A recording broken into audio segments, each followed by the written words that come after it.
far-right element, right? Yes, let And me just so start it's recording. really Yeah. good you're doing it because it's happening all across so-called democracies in the West, and Yes. also I think that a lot of us speak in our own languages, and so it's important to speak in Malay language. Yeah, Yeah, it's true. and It's true.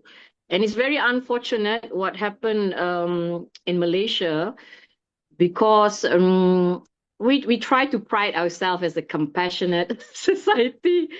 And I do believe to a certain extent majority of us are, but unfortunately the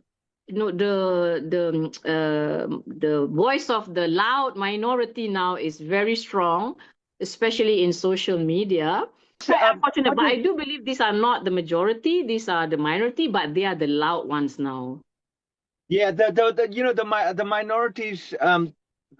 I think we should address these issues, why they are screaming, yeah, and Mhm. who they are, what are their backgrounds, economic, the racial, religious background. Those are important as well. You see what I mean? Yes, it's true. And It's true. and I think we need to relate this to larger mobilization of new fascisms Hmm. across USA, Canada, particularly targeting people of color and Hmm. in terms of religion, Muslims primarily, It's and Europe. And the Malaysian petitioners are more uh, crude or less sophisticated. So, Mhm. hello? I lost you for a minute. Can you hear me now? Yeah, I can hear you. Yeah, Okay, I okay, was on Wi-Fi. I switched to my 4G. okay, No, what okay. I'm saying is that the Malaysian petitioners, I think like Yeah. about 400,000, close to Yes, a half a yes, million. yes, yeah. And do you know the the breakdown? Like what type of people are like, because there's some can be bots and some can also be Definitely, fake definitely. Yeah. accounts, and so they always try to make themselves big. You see? Yes, yes, yes. We do believe we don't have a breakdown because even the petitions did not come from a traceable account, right? So there's a lot Hmm. of fishy. It's very fishy actually. Yes, Mm. but unfortunately, there are Malaysians who have bought into this whole issue, Yeah, and so during the I would COVID, say like it like happens as three well. out of ten are real people. I would say three out of ten are real people. I wouldn't say seven out of ten. I would say three out of ten are real people. But there are some that are real people and real concern. And even people have been pro-Palestinians for for the past 3 years, have been loud about the issue of Palestinians. Also feel a real threat of national security, especially because of one particular fake news, fake poster that was circulated that Rohingya were demanding a land, a particular space called Selayang, which is actually Mm.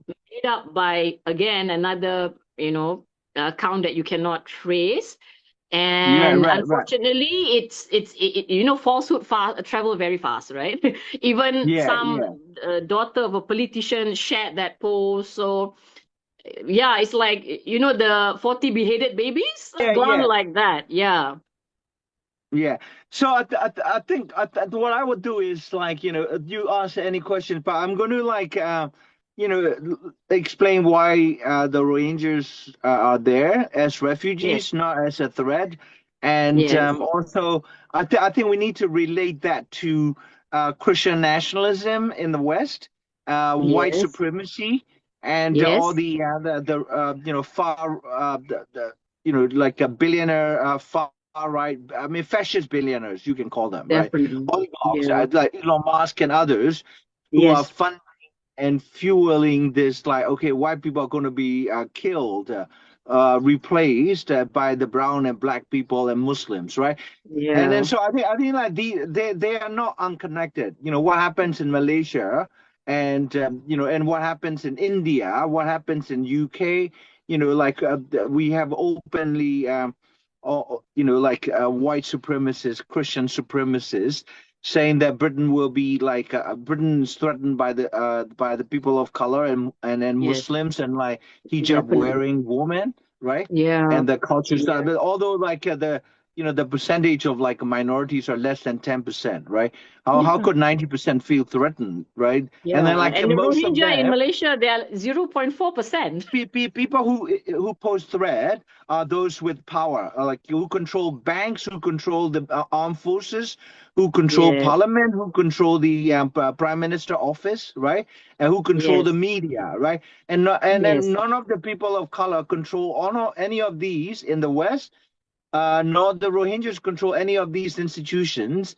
And definitely. then, so like, when you say like you feel threatened by people who control none of these powerful levers of like influence, you are operating with, basically either fascist ideology or you Mm-hmm. have a serious mental illness. Yeah. Okay, so just based on what some of the assumptions that are coming from the Malaysians, they were questioning, there was some question whether the Rohingya were actually indigenous to Arakan, maybe they are the Bengals, and then they were somehow also, there are just only I read like they are actually the so-called terrorists in that area. That's why the government of Myanmar had to do whatever they have to do.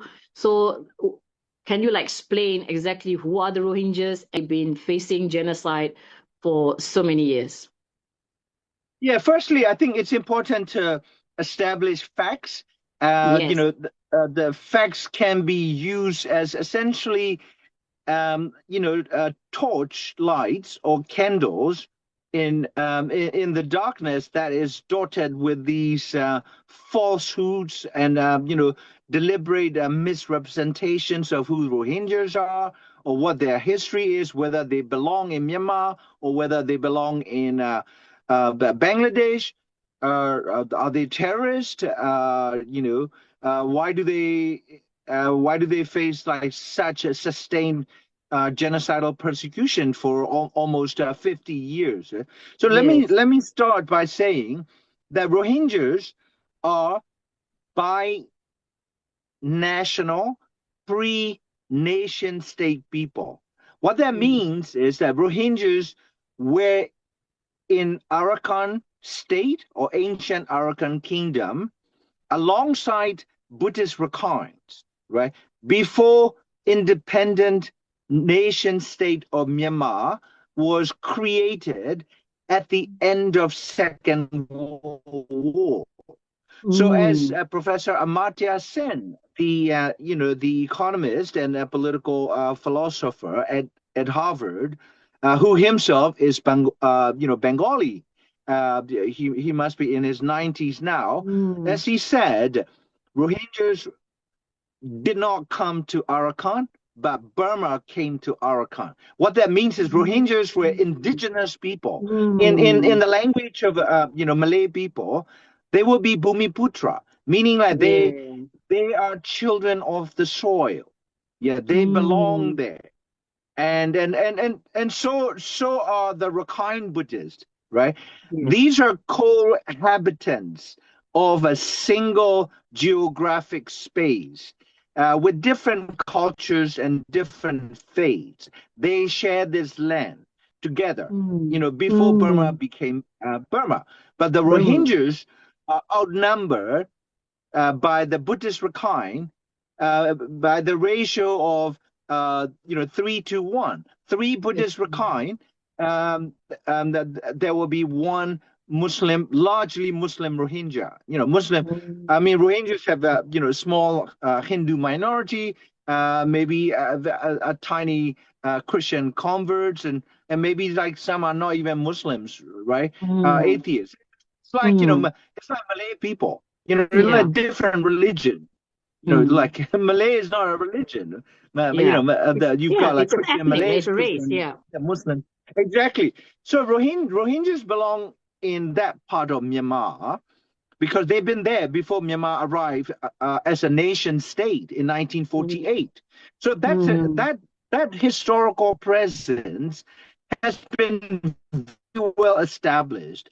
And secondly, the Rohingyas were recognized in the Burmese Encyclopedia, which was published by the government of Myanmar as the Mm. official ethnic people of Myanmar. And they were recognized as full and equal citizens of Myanmar upon independence. Yeah. Mm. And then citizenship in 1947-48, in the transition from former British colony to a sovereign a union of Burma. The Malayu Mm. was the old name. It Yeah. became Malaysian Republic after Yeah. the British that gave up in Yeah. 1957, I believe, Yes. 56, 50. And so we had a similar situation in 1947-48. Yeah, Mm. and the citizenship uh, was based on two criteria. One criteria was this Bhumiputraness, right? And the indigeneity of an ethnic community, um, enables them automatic citizenship. Yeah, when Burma became independent republic or union of Mm. the different ethnic the communities in Yeah. 1948. And the second criteria, because Burma was a part of a British Empire, like Malaysia, Malaya Yeah. was, right? Yeah. And so during the British rule for over 120 years, there were a lot of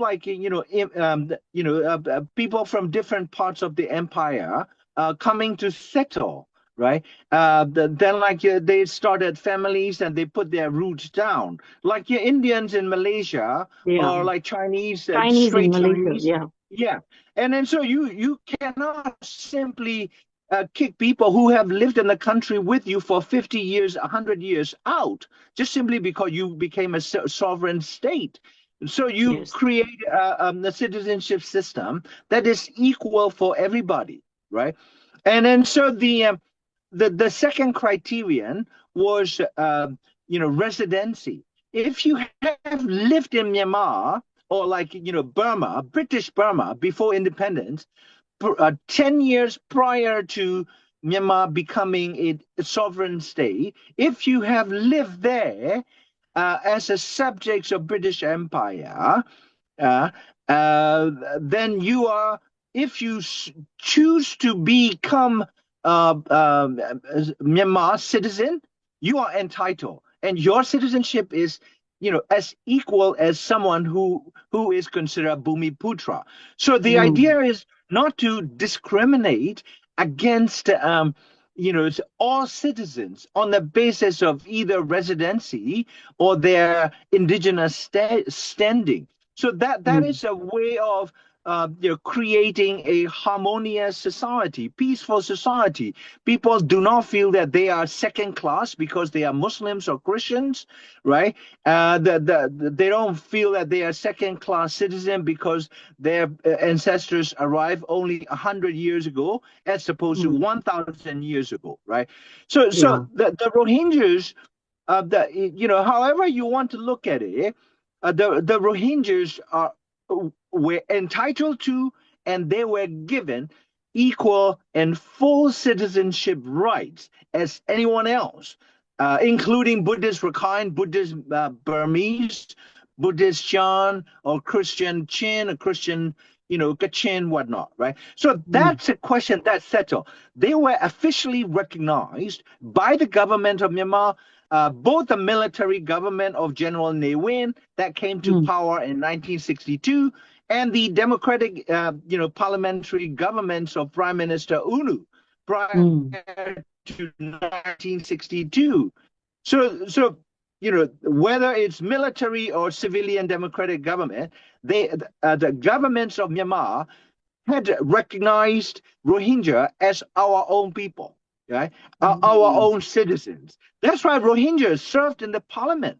They served in Mm. armed forces. They served in, if you're in KL, you will find that some of the Rohingya soldiers, the veterans of Myanmar army, who served in different ranks. And some of them Mm. were lawyers, some of them were doctors, right? And some of them are working class people. Some of them are farmers, fishermen, just like everybody else.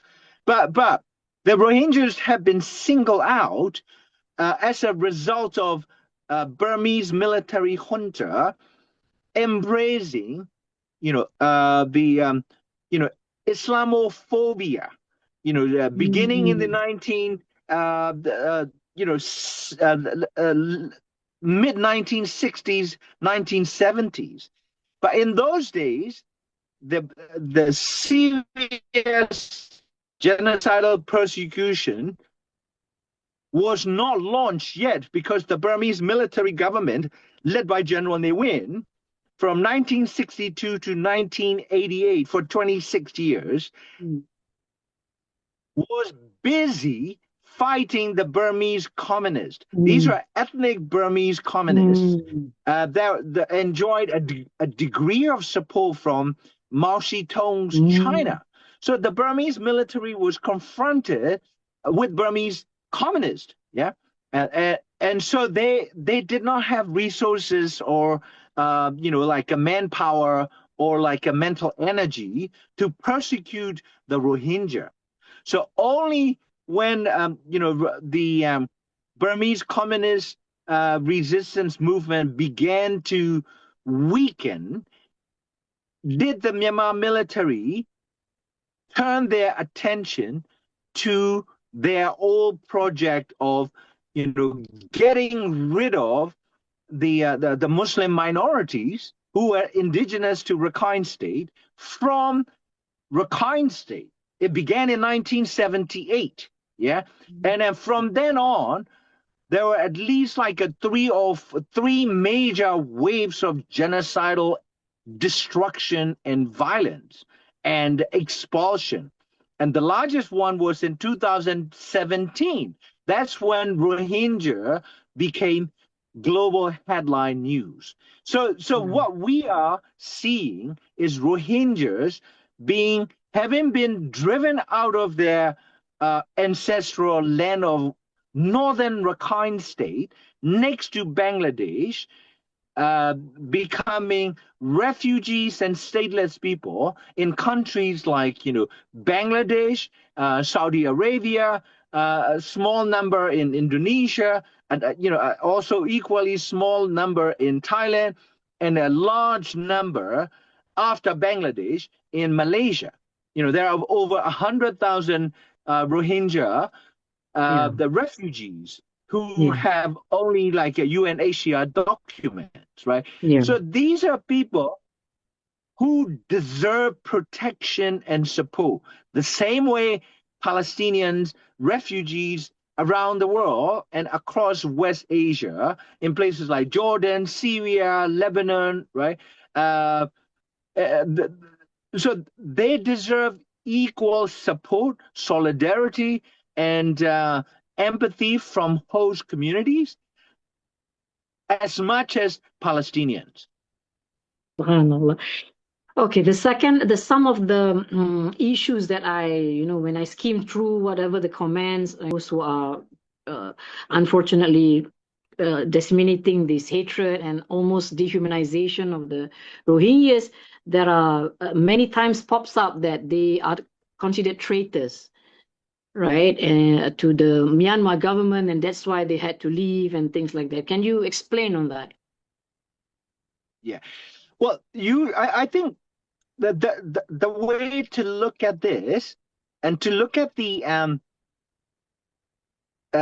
leadership and policy failures in countries where vulnerable ethnic community is typically scapegoated and blamed for uh, all the problems that the larger dominant ethnic and religious national community is facing, right? And Mhm. so I think that this framing of Rohingyas as criminal elements, the terrorists, and or who want Traitors. Mm. their own land, who Mm. demand like more rights than anybody else, right? And all of these media and public framing of Rohingyas. We call that demonization, dehumanization, Mm-hmm. uh, the criminalization, right? All these things are rooted, if you dig deeper, in the economic hardships, political failures, policy disasters that existing ruling governments, whether they are dictatorship or whether they are a democratic ruling party, losing popular support. Whenever you have these policy and leadership failures and the consequences having a negative impact on society, you will find this kind of public narrative arising in the media, social media, legacy media, tea shop conversations, cafe conversations, right?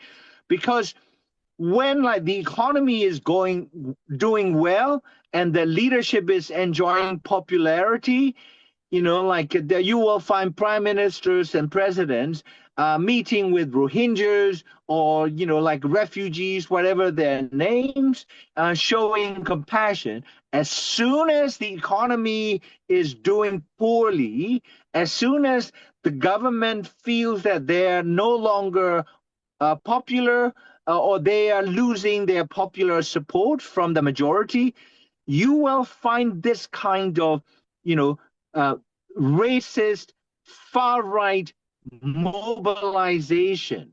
But in societies, the fear of foreigners, fear of people who worship different God, and also like the the racial and religious hatred, right?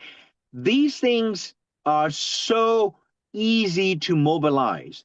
They, like racial prejudices, religious bigotry, right? Mm-hmm. Because, let's face it, if people feel a bit uncomfortable if they are hanging out with people who believe in different faiths or Yeah. different, who have different skin color, but I wouldn't say natural, but in almost, I would say all societies have some degrees of collective prejudices against people who look different from us.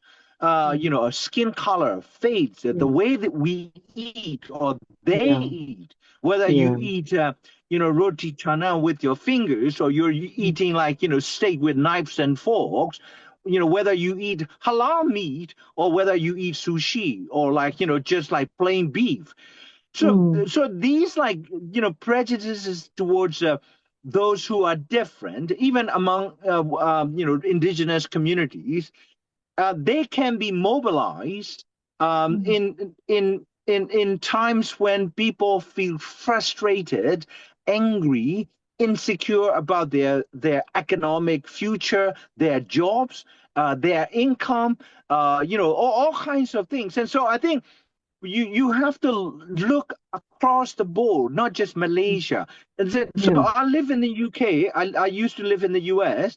Every time there is major failure of policies of the British or American government, these are democratic governments, then you Yeah. will find this kind of like racist, bigoted demonization of Japanese are buying our or the prestigious the banks or Mm. like corporations, right? Or Chinese are taking over our land, right? Mm. Or the Muslims are coming, right?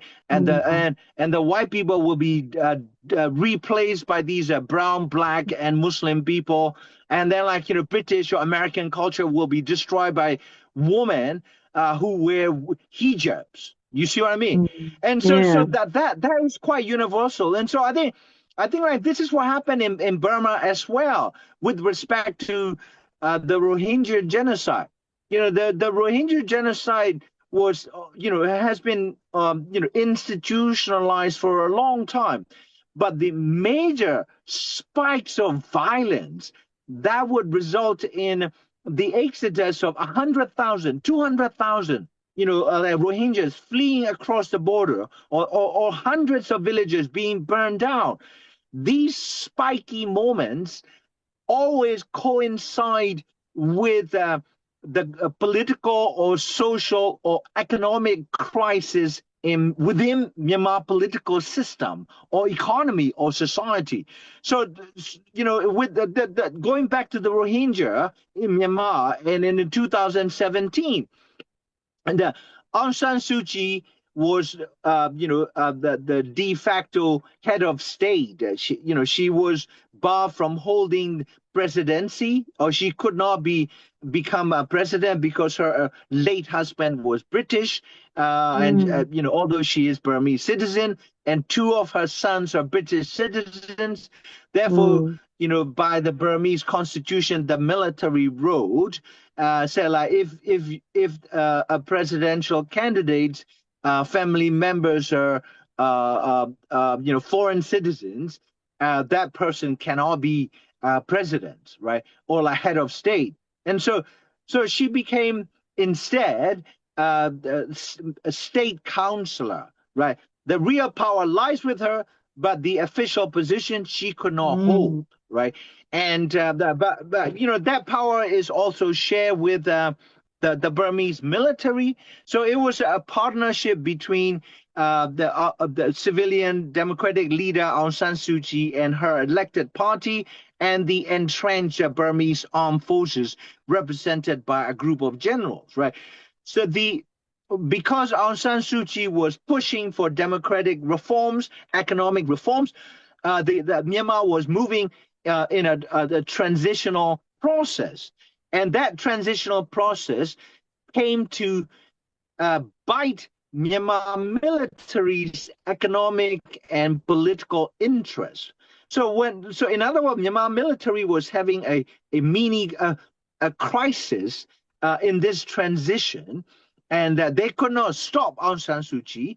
They could not stop the transition because both China and USA were also pushing this transition for their own different strategic rationales, right? And so Myanmar military created, this this false narrative that Myanmar or Western Myanmar is threatened by Rohingya terrorists who had links with Al Qaeda. Yeah, but I mean, Bangladesh was at the time tightly controlled by Sheikh Hasina, prime minister, the government, Islamic, or like a radical Islam was, very much under tight control of this, government, both the army and Prime Minister Sheikh Hasina.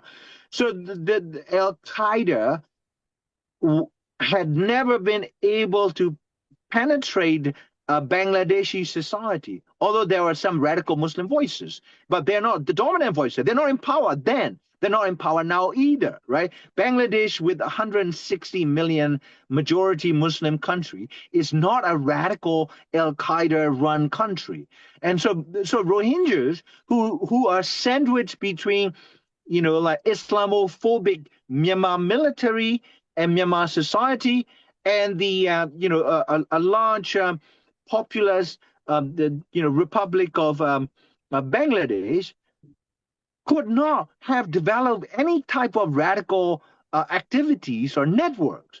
So they created this, false narrative that Rohingyas are terrorists.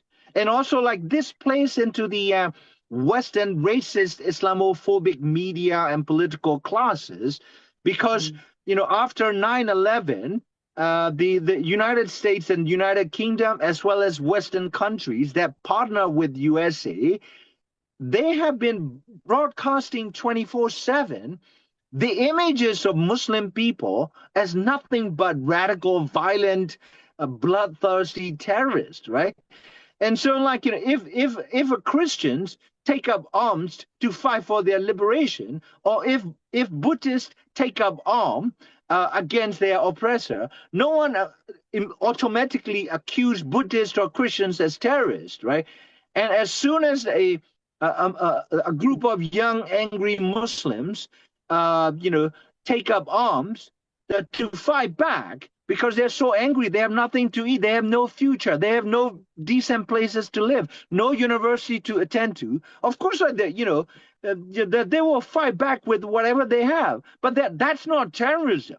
That's like revolt against oppression, right? And that's what Malaysians and Burmese and Indians and others tried to do against the Japanese fascist occupation or British colonial rule. Whether we succeeded through armed revolt is a different issue. You know, they all the oppressed communities, whatever their ethnic name, whatever their the religious affiliations, they're going to fight back at some point. That's what happened in Gaza. You know, Yes. you keep people, you cage people in open air prison for 17 years. Of course, like they will fight back. That's just natural. Actually, Mm. For the oppressed, it is like moral and legal and even Mm. spiritual to fight Yeah. back the oppression because oppression is not a natural desire of any human or like any creatures. Yeah. I mean, like unless like cats and dogs that are domesticated, Mm. like you try to keep a tiger in your living room, see what happens. You know what I mean? Yes. Yes.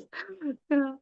Okay, how does the radical Buddhist extremists fall into this issue of Rohingya? Well, the I think like Because I do believe, especially the the lads Buddhists you in you see you Malaysia, see right? We're fine. I mean, we are good yeah. people, and I believe that Buddhism is a very peaceful religion.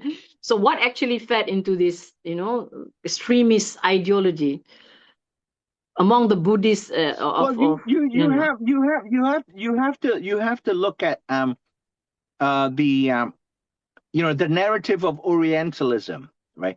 And Mm, Orientalism, as Edward Said right, explained, and yeah, because you are from Malaysia, you should know that the Orientalism yeah, is embodied in the colonial language of lazy Malays, right? mm, Malays are lazy, Chinese are commercial, and Indians are hardworking, right? yeah. These these like British colonial tropes, yeah, and they're Mm, circulated, and so I think you've got the the late Professor Alatas, yes, yes, yes. who's Saeed Hussein Alatas, right? Mm, Alatas, that he was developing a thesis very similar to Edward Said's Orientalism, yes, like lazy Malay native. yeah. He was addressing that issue, but Mm, Edward Said became the better known, yeah, best known because of his position, because he was connected to Columbia University and the yeah, like. So his book became like a classic, whereas in fact Lazy Malay was less known, right? But mm, exactly the same idea that this Malaysian intellectual was proposing yeah, about the same time. They knew each other, right? That's yeah. Edward Said and Side, other Alatas. side and atas, Yeah, yeah. yeah. So that this Orientalist narrative, the usually Orientalism is this, it's a creation of a, a, a, a popular and policy discourse uh, that justify the material domination, exploitation, and control of local people by portraying the local people as deserving of a colonial situation, Yeah. basically. Yes. But like I'm simplifying Yeah. this the rather like important concept, Yes. and so the usually in Orientalist language, Islam is portrayed as like bad Orientals, right? And the people of the East, they're like Islam is violent. The mistreat woman. There are these kinds of negatives that stereotypes about Islam. Then you Yeah. also have a good Oriental, right? The good Orientalist is like um, the Buddhist. they meditate, and they go to temples, and they offer like food and flowers, and they are acquiescing, and they are complacent, that kind of thing, right? And so I think both are very dangerous. And so a lot of like Burmese or Buddhists across Southeast Asia, they buy into this like Orientalist self-perception, right? The white man spread this idea that Buddhists are peaceful, meditating, they're yoga eating, non-killing, non-violent people, right? That neither Orientalist tropes, narratives about either the bad Muslims and good Buddhists, they don't stand up against the scrutiny, because there are so many historical processes and evidence that the Buddhists were as ruthless and hateful and angry as any human community, right? And like we had so many wars among Buddhist kings, right, across Southeast Asia, Thailand, not Malaysia, Thailand, Cambodia, right? The ancient kingdom of Siam, which is like today's Thailand, and then Cambodia, Burma, and then Sri Lanka, So all these Buddhist kingdoms were, waging war against one another or each other, right?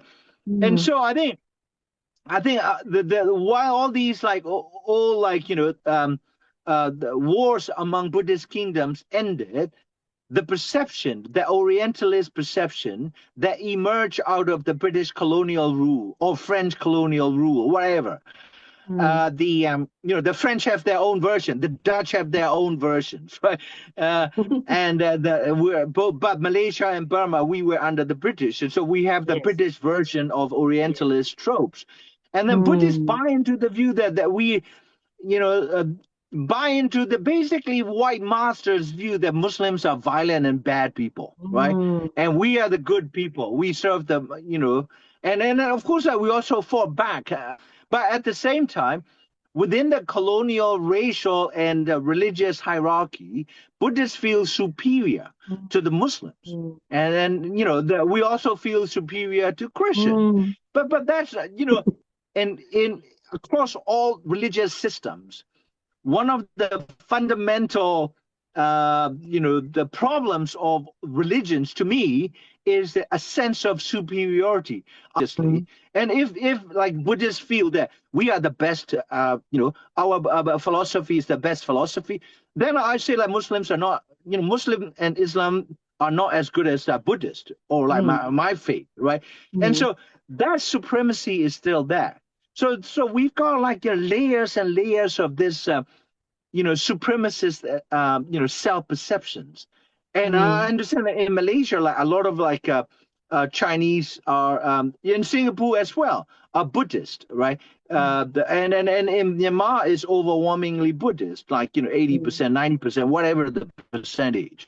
And so I think we buy into this, on top of these Orientalist colonial era rooted perceptions of Muslim others and us as Buddhists, we also, soak up this post 9/11, really vile Western media and policy language. The war on terror, the war on terror is primarily targeting, the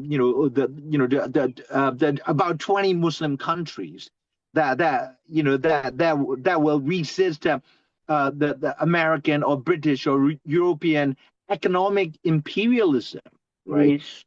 Taking oil and like diamonds and like the valuable natural resources from Muslim Africa or Muslim West Asia, right? And so instead of looking at their own policies and and the local resistance responses to their unjust imperialist policies, they blame it on Islam. Well, it's Islam, right? Because like Quran say this and that, right? But misquote. Pardon? The misquotation of Quran all the time. Yeah. Yeah, and like in every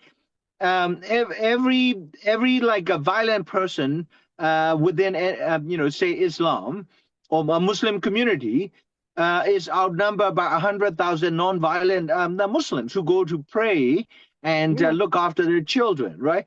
And but Mm, the West wants you to forget about 100,000 Muslims who mm, are peaceful and want you to mm, focus on one Muslim who blows himself up. You see what I mm. mean? And Yes, so, yes. so that is why I think like within the Buddhist communities in Burma or in Malaysia or Singapore, we've got a serious problem. The problem of this sense of superiority as Buddhist and violent and inferior the Muslims. I mean, if you look at Mm, Singapore, Singapore also adopts this Israeli narrative that Singapore is a the predominantly Chinese country, the city state surrounded by like these violent Muslims in Indonesia and Malaysia and mm, Sarawak and all those places, right?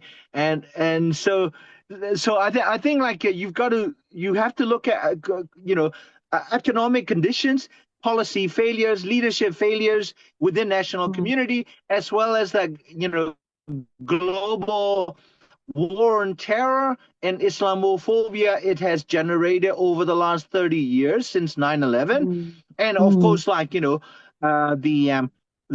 deeper colonial orientalist the popular narratives that the British and other European colonizers across Southeast Asia mm. had unleashed within our own societies. Otherwise, like we don't understand and that today's problem because they have both historical and contemporary roots and causes. Mm. Okay, generally in Malaysia, we are pro-Palestinians.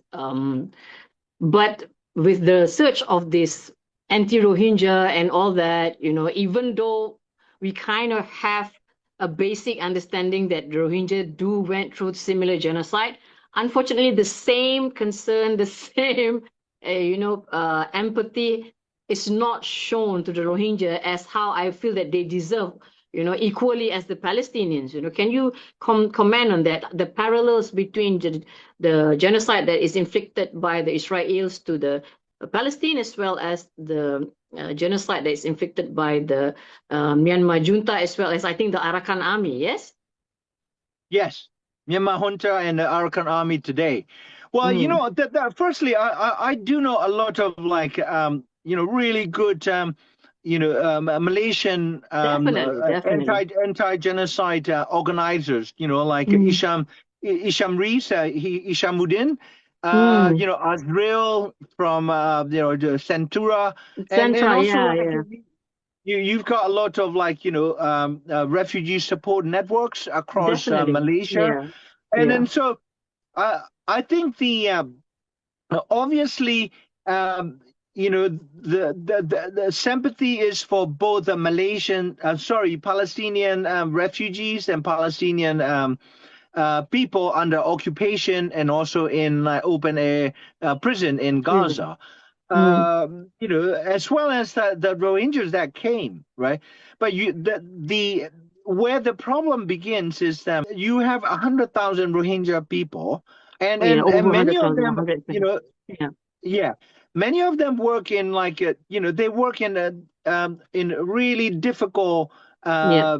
like jobs, and a lot of them work in like the assembly lines, construction, Mm. the furniture, the Yeah. business, or Mm. right, retail Wiring and things businesses. like that. Yeah, cleaning the Yeah, yeah. cleaning the So drains, you've got the you've things that got usually 100. the Malaysians don't do. Yeah. Yeah, the Malaysians don't want to do so. 100,000 Rohingyas plus the rest of the Burmese, the migrant workers communities from different Chin, Kachin, Shan, right, Rakhine as well, Yes. living and working and also, filling the jobs that are needed to be done by within the Malaysian economy. Yeah. But but British don't have the kind of global support that Palestinian cause does. But mind you, like the Palestinian support has surged Yes. because of the spectacular resistance Yes. by the Hamas, right? Yeah. And where I'm not saying that killing innocent people Yeah, is good, understandable. Yeah. but what I'm saying is like this is within the larger colonial history, the colonized people will strike back by Mm. any means necessary, and that's what the Palestinian resistance groups did. And so Yes. within the last 2.5 years, Palestinian issue um, has become the global issue for Yeah. average Joe across the world, and then Yeah. partially because, or significantly because, the Palestinian genocide um, is live streamed by the victims That's themselves, true. as well as the perpetrators, the Israeli occupation Yeah, forces, they right? also live stream And then themselves. so Yes. of course, like it moves the people around the world in ways that nothing has moved in the past. And so Mm. a lot, and also the Malaysian state doesn't recognize Israel Mm. still. Yes. And like Israeli cannot come into Malaysia, and Malaysian Mm. cannot go to Israel Right. unless special permissions or arrangements are made, right? Yeah. So I think it is safe to mobilize a large segment of Malaysian people, Chinese, Malay, Indians, to come out and support Palestinian cause, right? Yeah. And because then, like you've got prime ministers and others who will come and like support, who would deliver statements and whatnot, right? It's a Yeah. safe issue, and it Yeah. doesn't require Malaysia to really like devote its resources. Mm. Maybe like Malaysian government will donate like certain millions of dollars to the Palestinians in Gaza, humanitarian aid, or Mm. like vote against Israel in General Mm. Assembly, a Human Rights Council, and then run like big media stories about Palestine. But the Rohingya issue is different because the Rohingyas are on your soil, 100,000, right?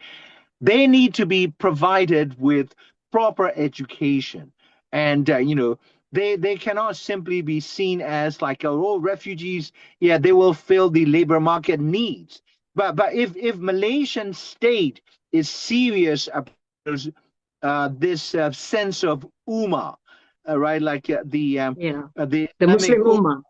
Yeah. yeah, Muslim Ummah, then I think like they need to put their money where their mouth is, and they need to like act on their Islamic solidarity, right?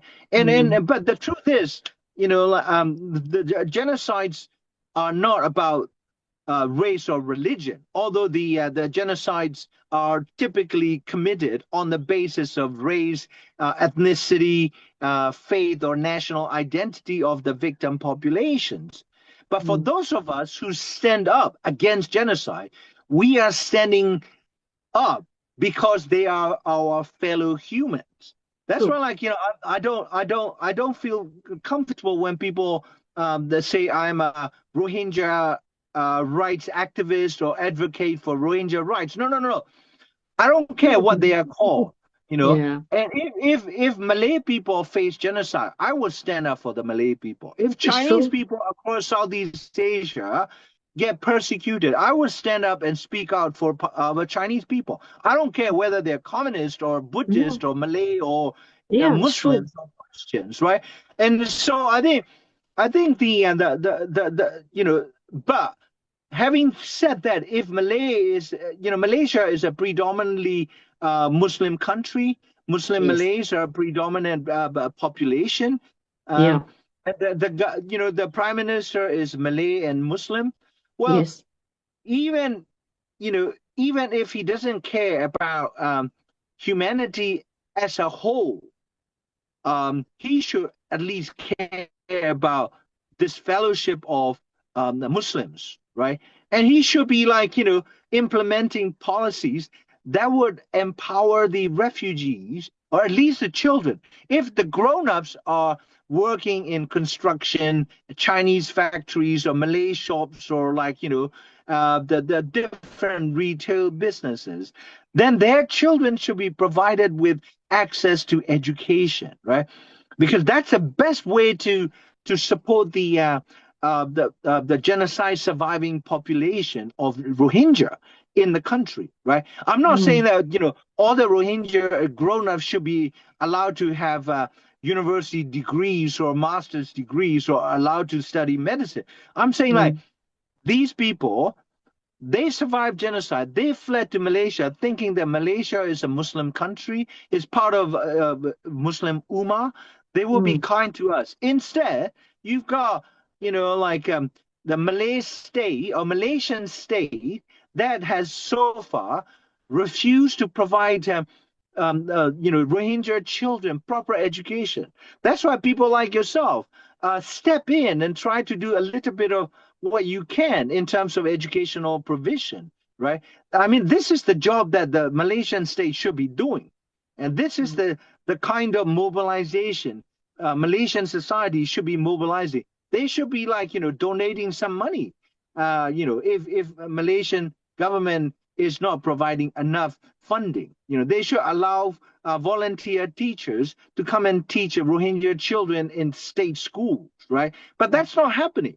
So I think it's easier to organize like 100,000 people rally in front of the U.S. embassy or in Putrajaya or whatever against like Israel, but I think it is equally important for the Malaysian society and Malaysian government to say that we're going to empower another survivors population of Rohingya that are living among us.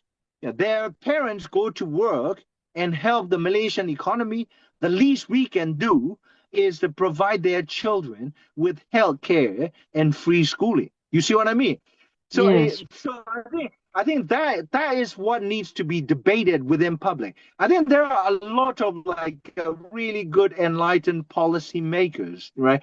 Academics and politicians and MPs and like bureaucrats and ministries of home affairs or like the foreign ministry education who want to do what I'm saying for years that they have that the studies have been done. If you educate a refugee population, they tend to even help your society before they can go back to their own countries. And if like the children of refugee grow up with no opportunity, no money, no job, well, then like they become, easy praise for like, Malaysian criminal networks.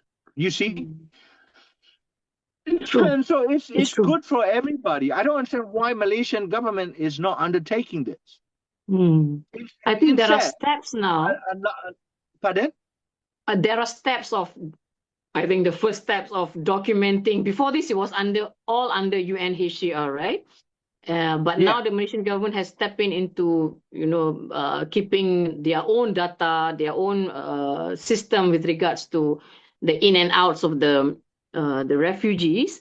But can you highlight to us that there's a lot of argument that Malaysia did not sign the Geneva Convention on Refugees and things like that, which I feel that, we should not be governed by a signature with international law before we could act as a human, right? But that's always the argument. Can you highlight on that, the significance of that, and the obligation for a country when they don't actually sign that convention? Well, I'm not really a legal scholar expert, and so I don't really know a lot of refugee conventions. And there are Mm-hmm. also changes, and the same with Bangladesh as well. Bangladesh Mm, doesn't recognize Rohingyas as refugees, right? They mm, say they are officially called, like forcibly displaced persons from Myanmar, right? mm, And by not recognizing, genocide survivors as refugees, yeah, and as the refugees, um, the, uh, the both the Malaysian and Bangladeshi government are avoiding um,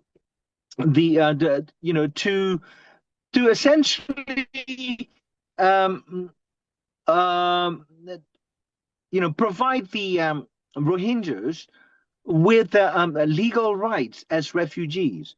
Refugees may be stateless, but they are also protected by international the human rights law, right? yes, Humanitarian law, right? yes, And you don't lock them up for indefinitely yeah. because they arrive on your shore with no paper, no visa, no approval. They arrive illegally. Well, they arrive illegally because they are Have no being like choice. genocidally persecuted, or they're Mm, locked up in refugee camps.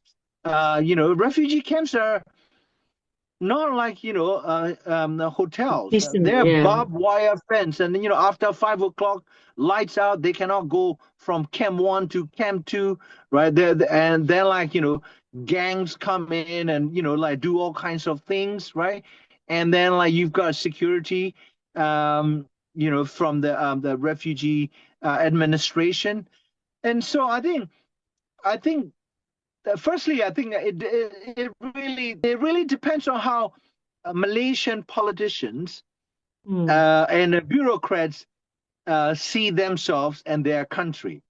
mm, The national communities are not just simply legal communities as states, political states, with obligations, to different international law or interstate treaties. National communities are also moral communities. that's No true. human community, yeah, big or small, can survive or thrive without some kind of moral foundations. Yeah, from like the day-to-day interactions with friends and strangers on the streets. You know, we are primarily dictated by our conscience and morals, right? Right. And and laws change all the time, right? Now we live in the Second World War, post Holocaust period. We are governed by the international treaties and international laws that were brought about as the result of the death of 60 million humans in the Second World War. 60 million, 60 million. That's larger than Malaysia's total population. That's the Yes. number of humans that were killed. So today's laws and treaties since 1945 came about as a result of the death and murder of 60 million people, right? Number Mm, one, like, these political states shocking their responsibility, legal obligations, that were there as a result of death of massive number of fellow humans. It is really, unacceptable. It is abhorrent. It is horrid. But on top of it, these political states, okay, they are governments and regimes and states, right? Whatever their nature, dictatorship, semi-dictatorship, authoritarian, democratic or personally. semi-democratic, whatever. None of that matters. What matters is like, states are a, a place where there are moral communities exist, right? And so if states are not treating Rohingyas as refugees or honoring international law, it is morally imperative for Malays and Chinese and Indians and Bumiputra and whoever, right, who make up Malaysian society as the building blocks of Malaysia ought to be demanding that their government, their state, their ruling party or opposition party should respond to Rohingya presence and the needs of these 100,000 Rohingyas in ways that are, you know, consistent with Malaysian moral code, you know. And Malaysia, I don't believe that Malaysian moral codes, individually or collectively, would demand that Rohingya be forcibly expelled from Malaysia, right? That's the Yeah. kind of thing that the Nazis did to the Jewish people under, that they were either killed or forcibly expelled Sure. from Nazi occupied European territories, right? That is why I salute the Malaysian police commissioner who said, hey, look, don't single out the Rohingya. Yes. The crime statistics indicate that, the less than 0.02% of crimes in Malaysia are committed by Rohingya people.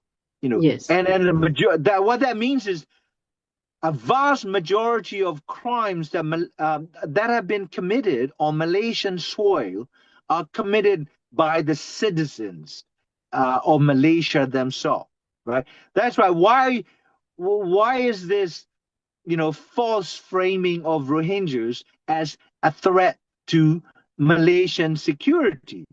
Malaysia, like usually a group of people pose a threat if they control financial systems, if they control armed forces, if they control police and intelligence, if they control militia, if they control mafia, yeah, if they control parliaments, and if they control executive branch of prime minister's office. Rohingyas are 100,000 people. They are sweeping the floors, sweeping the streets, cleaning the toilets, right? Working in construction, working in assembly line. Rohingyas have no power. People or population without power, with no control over levers of money, guns, violence, terrorist network, cannot be a threat to anybody. You see, they may look dirty because they are poor, but that doesn't mean that they are terrorists or they are bad people or they're smelly people. You see what I mean? They Yeah. spread diseases. That's not true.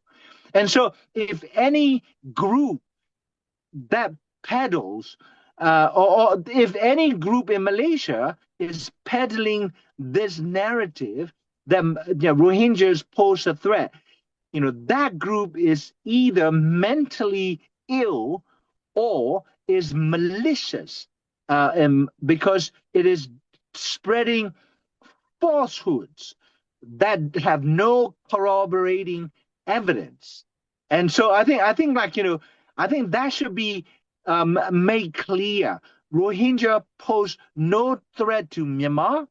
Rohingya pose no threat to Malaysia, Indonesia, Aceh, Bangladesh. They are powerless people. Powerless people pose no threat. Powerless and dirt poor and with no legal rights to demand citizenship, to demand land. They cannot even demand primary education for their children. How can they be a threat to anybody? That is Yeah. just insane and insanely malicious to promote this kind of like a narrative. Yeah. And that's unfortunate, as you said, as you mentioned, right?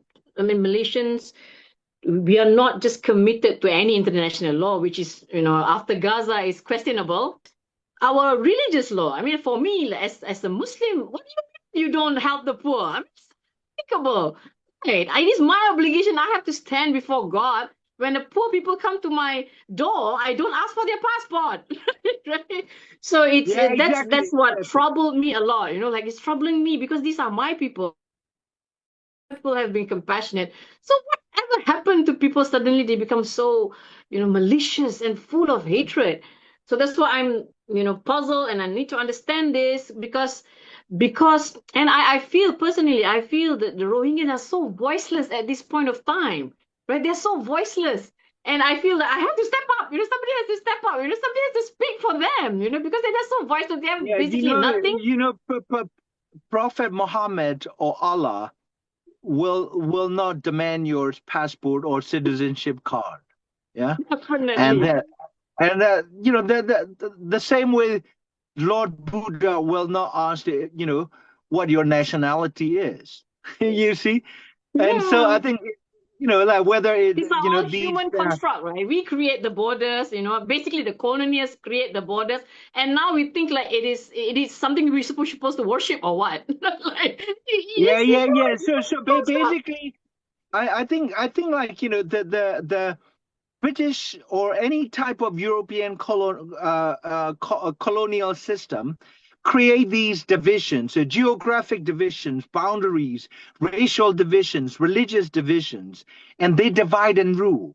And Yes. as long as we are, operating mentally with that colonial mindset, we are still the colonized people of like Western European systems. We may be free Absolutely. economically. We may be Yes. free to vote for the politicians that we want to, vote for, but we are not free in our head. That Yeah. means like, anyone who go with like racial divisions, religious divisions, is slave to old colonial system. People need to look themselves in the mirror. See, am I a free human? Or am I a slave of the old white supremacist European colonial system? And I think, like, the best place to start is for anyone who feels racist towards Rohingya or any refugees in Malaysia to go and look at the mirror, ask themselves that question. Am I a free human or am I a mentally colonized person that lives in the 19th century? Yeah. I have to go. And Yeah, yeah, I get it. I get it. yeah. Thank you so much, Dr. Zarni. I hope to speak to you more. I don't have much knowledge and everything is new to me, but I'm just someone who stepped in and tried to do something. This No, you're insignificant doing person. great. You're doing great. I mean, sincerely admire what you're doing. It's very important. You Thank you so spread, much. yeah, even if change the mind of 5 Malaysians, that's still a plus. Yeah. Yeah, thank you so much, Dr. Zani. Hopefully, we can talk again in the near future. I leave you now Okay. to do your recycling stuff. Yeah, yeah. Bye. Okay, okay. Thank you, Dr. Zani. Thank you so much.